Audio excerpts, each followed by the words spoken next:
வணக்கம். தமிழன் செய்தி காலம்.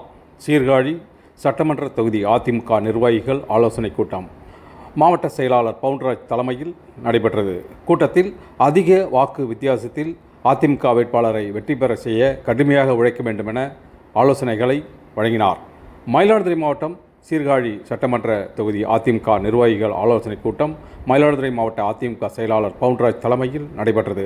கூட்டத்தில் கலந்து கொண்ட பவுன்ராஜ் பேசுகையில், வருகின்ற 19ஆம் தேதி நடைபெறவுள்ள பாராளுமன்ற தேர்தலில் அதிமுகவின் சாதனைகளை சொல்லி வீடு வீடாக சென்று இரட்டை இலை சின்னத்திற்கு வாக்குகள் கேட்டு அதிமுக வேட்பாளர் பாபுவை அதிக வாக்கு வித்தியாசத்தில் வெற்றி பெற செய்ய வேண்டும் என பேசினார்.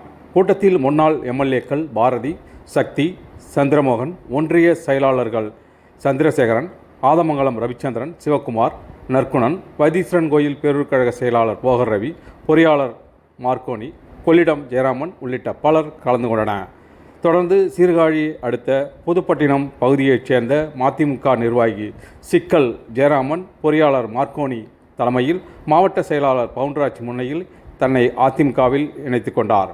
கூட்டத்தில் மாநில, மாவட்ட, ஒன்றிய, நகர பேரூர் கழக நிர்வாகிகள், உள்ளாட்சி பிரதிநிதிகள், ஊராட்சி நிர்வாகிகள் கலந்து கொண்டனர்.